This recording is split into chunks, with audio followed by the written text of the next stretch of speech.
තාවට අබ්දුල් වෙනුවෙන් සහ අබ්දුල්ගේ කවි වෙනුවෙන් මම හිතන්නේ අබ්දුල්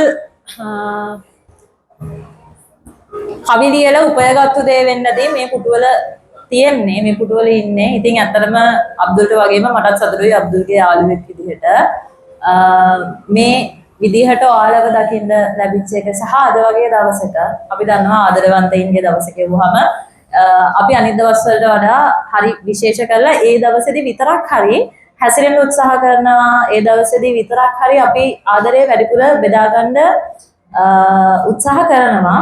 ඉතින් එහෙම දවසක ඔයාලා අබ්දුල්ගේ ආරාධනාවට මෙතෙන්ට ආපු එක ඇත්තටම වටිනවා සහ ඒක සතුටුදායක කාරණාවක්.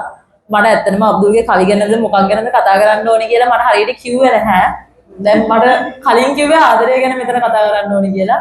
ඒ නිසා මම මට කැමති විදිහට කතා කරගෙන යන්න කොහොමද මාතෘකාවක් දීලා කතා කරන්න අමාරුයි. ආදරය ගැන. ඔව් ආදරය ගැන විශේෂයෙන්ම මම හිතන්නේ අපි හැමෝම ආදරය කරලා තියෙනවා සහ අපි හැමෝම දැනටත් ආදරය කරනවා. එතකොට ওই ආදරවන්තයින්ගේ දවසට අපි පෙම්වතා සහ පෙම්වතිය කියන කාරණාවට සීමා වෙන්නේ නැතුව මම හිතන්නේ ඒක අපිට ඊටිහායින් ගිහිල්ලා ආදරය කියන දේ දකින්න පුළුවන් සහ ආදරය කියන දේ වැළඳ ගන්න පුළුවන්. අබ්දුල් මේගේ කවියක් එක්ක මම ඔය ආදරය කියන දේ කතා කරන්න ගත්තොත් ඒක මං කැමති කවිය මට හම්බෙන්නේ මේ ඔයාලගේ අතේ තියෙන පොතේ නෙමෙයි ඒත් මං ආදරේ පොත නේද? ඔයාලා ගාව තියෙන මේ පොත වෙන්නේ නැති. හැබැයි මට උමනා කවිය තියෙන්නේ ඉතින් මට සමා වෙන්න කියන පොතේ. කොහොමද උටයි මටයි දෙන්නටම ගැලපෙන කවි තියෙන්නේ මේ පොතේ විතරයි. ඒත් මං ආදරේ කියන පොතේ අපි දෙන්නට ගැලපෙන කවි නැහැ. ඒ තරම් ජීවිතයට සම්බන්ධ කවි තියෙන්නේ මේකේ. මේකේ මං කැමතිම කවිය මේ පිටිපස්සේ තියෙන කවිය. අර බැරිම හින්දා කවමදාවත් ආය ඔබ වෙත හැරෙන්න කිසිත් කියන්න බෑ ඉතින් මට සමා වෙනුම නැරෙන්න ජීවිතේ තව බොහෝ දුර ඇති අතර මඟ බෑ මැරෙන්න ඔබත් කොහොමම මගදී හමුවන වංගුවක් ළඟ හැරෙන්න කියලා කියනවානේ. සමහර වෙලාවට මේ අපිට සමා වෙන්න කියලා වෙන් වෙන්න හරි අමාරුයි. මං හිතන්නේ අපි හැමෝටම පෘථග්ජන මිනිස්සුනේ අපිට සමා වෙන්න කියලා දෙයකට වෙන්ව යන්නත් බෑ සහ තව කෙනෙක්ට ওই මගදී හම්බ වෙන වංගුවක් ළඟ හැරෙන්න කියලා හිත හදාගන්න බෑ. අනේ ඔබ මගේම වයන් කියන කාරණාවට විතරයි අපි හැම වෙලේම එකග වෙන්නේ. මගේ උනේ නැත්තම් වෙන කාගේවත් වෙන්නත් එපා කියන දේ තමයි ආදරය කරද්දී අපි හැමෝගෙම හිතවල තියෙන්නේ. ඒක මන්ද ඒක අම්මගේ ආදරේ ඉඳන් සමහර වෙලාවට මගේ ජීවිතය ඇතුළේ නම් එහෙමයි. ඒක අනික් අයගෙත් එහෙම වෙන්නදී මන් දන්නේ අනේ මගේ නැත්තම් අනේ කාගේ හරි කමන්නේ කියලා ඒ තැනට අපි හිත හදාගන්න ඕන. හැබැයි අපිට ඒක හරි අමාරුයි සහ අපි ඒක ඇතුලේ පැටලිලා ඉන්නවා. මං අබ්දුල්ගේ ඒ කවියට තමයි ඇත්තටම ඔය ආදරය කියන දේ හැම දෙයක්ම උපමා වෙන්නේ මට මේ කවිය ඇතුලේ. අබ්දුල්ගේ එහෙම කරන්න පුළුවන් නම් ඔය ආදරය කරන කෙනෙක්ට මගදී හම්බෙන වංගුවක් ළඟ හැරිලා යන්න කියලා කියන්න පුළුවන් නම් ඒක තමයි සමහර විට ඇත්තම ආදරය වෙන්නද අර අත්හැරීමත් ආදරයක් කියලා කියන මම දන්නේ නැහැ අත්හැරීම ආදරයක්ද කියලා මට එහෙම නෑ. මේ හැබැයි කවන්නේ නැහැ කවුරු හරි කියලා තියෙන හින්දා ඒක එහෙම වෙන්නේ නැති. මට එහෙම නැහැ. ඒක මට එහෙම නැහැ කියලා ඔයාලට එහෙම නොවී තියෙන්න ඕන නැහැ. කොහොම හරි අබ්දුල් ගැන කතා කරද්දී මං කවි ගැනනේ කතා කරන්න කිව්වේ. කවියක් තියෙනවා පොඩ්ඩකින්ද. ඔය බෑන්ඩ් එකේ ගහලා තියෙන කවිය.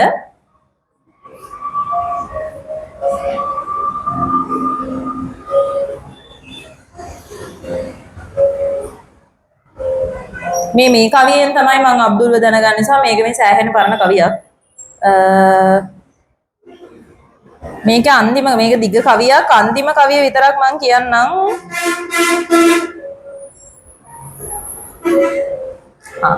හෙට දිනේ හඳන්නට වෙන එකක් දැනම කමක් නෑ අද දවසේ hina වෙමු අපි මෙහෙම. ජීවිතේ හැමදේම සිද්ධ වෙන්නේ එහෙම.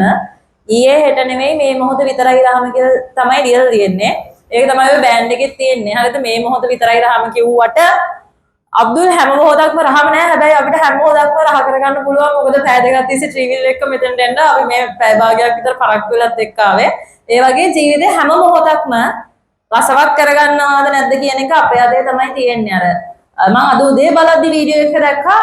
ඒකේ අම්මයි තාත්තයි දරුවෝ දෙන්නෙකු ඉන්නේ. අම්මගේ බර්ත්ඩේ එක දවසේ තාත්තා කේක් එකක් අරන් එනවා. කැන්ඩල්ස් වගේක් ගහලා කේක් එක කපන්න. මේ කැන්ඩල්ස් ටික ගහලා තිබ්බේ නැහැ. ඉටිපන්දන් ටික.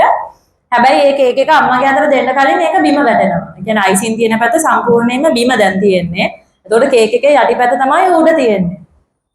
හැබැයි දැන් කේක් එක විනාශ වෙලා ඉවරනේ. එතන කිසිම ප්‍රශ්නයක් නොවන විදිහට ඒ අම්මයි තාත්තයි ඒ දරුවෝ ඉස්සරහා යාළගේ එක බැලන්ස් කරන්නේ අර ඉටිපන්දන් ටික කේක් එකේ යටිපැත්තේ ගහලා ඒ පවුල බිම ඉඳන් තමයි ඊට පස්සේ කේක් එක කපන්නේ. හැබැයි මන් දන්නේ අපි ඒ වගේ සිද්ධියක් කොයි විදිහට ඇක්සෙප්ට් කරයිද කියලා. අර ආදරය කියන තැනදී මේ මොහොත විතරයි රහම කියන තැනදී වෙන්න ඕනේ ඒ විදිහට හැම දෙයක්ම පොසිටිව් විදිහට දකින්න ඕනේ. අපි එක දවසකට විතරක් ආදරය කියන දේ සීමා කරගත්තට අර ජීවිතය ඇතුළතදී හැම දවසක්ම ආදරෙන් ගෙවන්න පුළුවන් නම් ඒක තමයි ආදරය කියලා කියන්නේ. අබ්දුල් මේ කතා කරා ඇති තව කතා කරන්නද? මේ කොහොමරි ඕම තමයි අබ්දුල්ගේ කවි ඇත්තටම මේ ওই පොත ලියන්න කලින් තව පොත් දෙකක් කරලා තියෙනවා. මේ පොත්වලට එන්න කලින්. ඒ පොත් දෙක ගැන කවුරුත් මං හිතන්නේ වැඩි දන්නව ඇති කියලා. ඉස්කෝලේ කාලේ ලියපු පොත් තියෙන්නේ. ඒක තමයි විශාලම පන්නරයක් වෙන්න ඇත්තේ අබ්දුල්ට මේ පොත ලියන්න සහ එයාගේ වටේ හිටියත් ඒ වගේම පිරිසක්. ඒත් එක්කම ආදරය කියන කාරණාව ඇතුළතදී මම ගොඩාක් කලාවට අබ්දුල් වර මේ මම හැමතැනකදීම වගේ කියන දෙයක් තමයි මොකද මේ එයාගේ හැම වෙලකම මේ පෝරියල් එක මට සෙට් කරන්න නිසා මම හැමතැනකදීම කියන්න පුරුදු වෙච්ච කතාවක් තමයි මම දැකපු ආදරය ඇතුළතදී පරමාදර්ශීම කවියා අබ්දුල් කියලා. ඒක වැරදි විදිහට වටහා ගන්න එපා. මොකද පරමාදර්ශය කියන එක මිනිසෙක් තුළින් දකින්න හරි අමාරුයි. හැබැයි මම මගේ ජීවිතේ දැකපු ආදරය ඇතුලේ පරමාදර්ශීම කවියා අබ්දුල් කියලා මම එක මොහොතක තේරුම් ගන්නවා සහ මම ඒක ඇක්සෙප්ට් කරනවා. ඒක මොන මට්ටමකදී වුණත් සහ පෞද්ගලිකව අපි කතා බහ කරපු අවස්ථාවන් වලදී ගොඩක් වෙලාවට මානසිකව වෙන්නේ ආදරය. හැම තැනකදීම වගේ ඔය හැම කෙහෙම්මලක්ම අවසානයේ ආදරය කරමු කියන කාරණාවට තමයි අබ්දුල් එන්නේ. ඒ කියන්නේ ඕනෑම ප්‍රශ්නයකදී මේ ඕම hina වෙන්න එපා. මම කියන්නේ මේ හැම ප්‍රශ්නයකදී කියන්නේ අපේ හිටපු කවයත් එක්ක නැත්තම් ඕක හිතාවේ මම මේ වෙන මොකක් කර කිව්වා කියලා. එහෙම නෙමෙයි. ඒ ඉන්න මිතුරු පිරිසත් එක්ක එයා හැම ප්‍රශ්නයක්ම විසඳන්නේ අන්තිමේදී ඔය ඔක්කොම පැත්තකට දාලා අපි ආදරය කරමු කියන කාරණාවයි. එතන එන්න හැමෝටම හරි අමාරුයි. එතෙන්ට එන්න පෞද්ගලිකව මට නම් හරි අමාරුයි. මොකක් හරි ප්‍රශ්නයක් වුණාම කෑ ගහලා අඬලා තව කෙනෙක්ගේ කනට ගහලා ඒ ප්‍රශ්නය විසඳ ගන්න පුළුවන් නම් මං හරි කැමතියි. හැබැයි අබ්දුල් එහෙම නෑ. ඒක එයාගේ හරි අඩුවෙන් තියෙන්නේ. එයා එහෙම දෙයක් දැන් අපිත් එක්ක ඉන්න කාලේ එහෙම කළොත් ඒ මගේ පෙළඹවීම මත තමයි මොනවා හරි මොනවා ක්‍රියාවක් කළොත් කරන්නේ. හැබැයි එයාගෙන් අපිට ඒ බලපෑම ලැබෙන්නේ හරි අඩුවෙන්. ආදරය කරන්න ඕනේ මේ විදිහට ආදරෙන් තමයි හැමදේම විසඳන්න පුළුවන් කියන කාරණාව තමයි අබ්දුල් ඉන්නේ. මේ ඇත්තටම මේ එච්චර ಗುಣ කියන්න හොඳ නෑ. මොකද පස්සේ මේව මේ හරහට හිටින්න පුළුවන්. ඒ නිසා කොහොම හරි ගමන් නෑ ලිවීම ඇතුලේ අබ්දුල් මේ එයාගේ වයසට වඩා වැඩි සලකුණක් මේ වෙද්දි තියලා තියෙනවා. ඒක අපි අවිවාදයෙන්ම පිළිගන්න ඕන කාරණාවක්. ඒක සමහර වෙලාවට මම යාගේ කවිත් එක්ක සමහර කවි තියෙනවා මගේ මේ කියන්නේ මගේ මතවාද එක්ක සම්පූර්ණ විසංවාදී. මම කියනවා මමට නම් ගැලපෙන්නේ නැහැ. මම කැමතිත් නැහැ කවියට කියලා කියන අවස්ථා තියෙනවා සහ හැබැයි සමහර කවි තියෙනවා මම මාර විදිහට කැමතියි. හරිද? ඒක ඕනම මිනිස්සෙගේ පොතක් ඇතුලේ එහෙමයි. හැබැයි එතනින් එහාට ගිහිල්ලා මම මගේ මතය පැත්තකින් තියලා ගිහින් බලුවාම මම නිරන්තරයෙන් කියන කාරණාව තමයි මේ තමුසෙන් නම් ඉතින් ඉන්නවනේ අර කොළු පාට ගෑල් ළමයි ගොඩකුයි කොළු පාට පිළිම ළමයි ගොඩකුයි කියලා. ඒ කියන්නේ එච්චරක් ආදරෙන් අබ්දුල්ගේ කවි කියවන පිරිසක් ඉන්නවා. සහ මේ ඒක ඇත්තටම හොඳයි. අර අබ්දුල් නිසා හරි කියවන පිරිසක් වර්ධනය වීම. මොකද මේ දැන් කරන්නෙම නැත්තේ මං හිතන්නේ කියවන එක.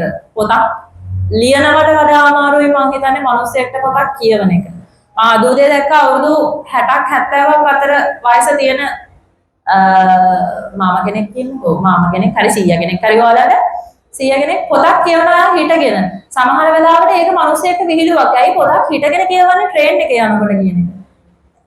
මගේ පෞද්ගලික මතය තමයි ඒක විහිළුවක් වෙන්න පුළුවන් කෙනෙක්ට. හැබැයි ගෙයක් ඇතුලේ මට පොතක් කියවන්න වෙලාවක් නැත්නම් මම ඉතුරු පැය 8ක් 9ක් ඉන්නේ මගේ කාර්යාලයේ හරි නැත්නම් මම ඉගෙන ගන්න කැම්පස් එකේ හරි එහෙම නැත්නම් මම වෙන මොකක් හරි කරන දෙයක නම් නියලිලා ඉන්නේ. මට පොතක් කියවන්න වෙලාවක් නැත්නම් ඒක ප්‍රශ්නයක් නෑනේ. මම බස් එකේ හිටගෙන කියවුවත් මම ට්‍රේන් එකේ බිම ඉඳගෙන කියවුවත් ඒක වෙන කෙනෙක් ප්‍රශ්න කරන්න ඕනේ නෑ. සමහර වෙලාවට අපි හරි හැල්ලුවට ලක් කරනවා පොත් කියවනේ උන් මොක්කුද පොත් ලිව්වා කියලා හරි කියාද කියලා පොත් ලියලා හරියන මිනිස්සුත් ඉන්නවා මම හිතන්නේ පොත් ලියලා හරි කියපු මිනිස්සෙක් තමයි අබ්දුල් කියන්නේ සහ ලිවීම කියන කාරණාව ඇතුලේ සෑහෙන්න ලොකු විප්ලවයක් කරපු මිනිස්සෙක් අබ්දුල් කියන්නේ එයාගේ වයසට සාපේක්ෂව ගොඩක් දුර ගියපු මිනිස්සෙක් යාළුවෙක් විදිහට මට ඒකට සෑහෙන්න සතුටුයි සහ මම හිතන්නේ අර අපි එක කාල සීමාවක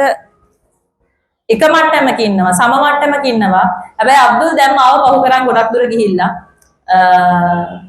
වයසින් නෙමෙයි මේ කරලා තියෙන දේවල් වලින් ඒකට මට සෑහෙන්න සතුටුයි මම හිතනවා අබ්දුල්ටත් ඒ හා සමානව සතුටක් ඇති කියලා අනික එක මේ වගේ දෙයක් තනියෙන් ප්ලෑන් කරලා එයා කොහොමද තියෙන්නේ තනි වැඩනේ එතකොට ඔය පොත් ගත්තත් ඒ සේරම තනි වැඩ කිව්වම අර යාළුවෝ ටික රවයි දන්නේ නැහැ ඒ කියන්නේ යාළුවෝ උදව් කරනවා මම කියන්නේ ප්ලෑන් කරන ඒවා ඔක්කොම සියලු දේවල් එයා තනියෙන් කරගන්නේ එතකොට ඒක එච්චර පොඩි කොල්ලෙක් මෙච්චරක් ලොකු දෙයක් කරන එක ඇත්තටම අපි වචනකින් හරි අගය කරන්න ඕනේ ඒ නිසා මම ආයෙ පාරක් ඔයාලට ස්තුති කරනවා මෙතෙන්ට ආවට ඒක තප්පර ගානකට හරි ඔයාලා මෙතන ඉන්නවා කියන්නේ සමහර විට ඒක අබ්දුල්ට හයියක් මම ආයෙ ගෙදර හැරිලා යන්නද කියලා ඇහුවත් වීල් එකේ එන ගමන් මේ තරම් ලොකු කරදරයක් මට දුන්නේ හැබැයි එහෙම නෑ අබ්දුල් මම හිතන්නේ කතාව හංගින්න කතා කරද්දී හරිද අබ්දුල් මම හිතන්නේ මේක තමයි ඔයාගේ ජීවිතේ අද දවසේ ඔයා මතක තියාගන්න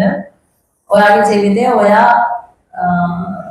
සතුටු වෙන්න ඕන දවසක් අද සහ ඔයා හිතුවට වඩා පිරිසක් ඔයා හිතුව තරම් පිරිසක් මෙතන නැහැ කියලා කලින් කිව්වා හැබැයි ඔයා හිතුව පිරිසක් හරි මෙතන නැතිනේ ඒක වෙන්නේ නැති ඔයා මේ වෙනකොට හොයාගෙන තියෙන දේ ඒක ඉස්සරහට ඒ විදිහටම තියාගන්න ඔයාගේ ජීවිතේ ප්‍රමාණදර්ශය කරන් ඉන්න ආදරය කියන දේ ඉස්සරහට ඒ විදිහටම තියනවා නම් ඇත්තටම මිනිස්සෙක් විදිහට ඔයා දිනන ඉවරයි මට සහ ගොඩක් අයට කරගන්න අමාරු දෙයක් තමයි හැම දෙයක් දිහාම ආදරය කරන එක ඒ නිසා ඔයාගේ ගමනට මම සුබ පතනවා තව කතා කරන්න යන්නේ නැහැ ආය අර කවිය පොඩ්ඩක් කියලා අවසන් කරන්නම් මොකද මේ කවිය මේ වෙලාවට ගැලපෙයි කියලා මම හිතනවා. ඒ කවිය අන්තිමට කියවන්න පුළුවන් නම් හොයාගෙන කියවන්න මේ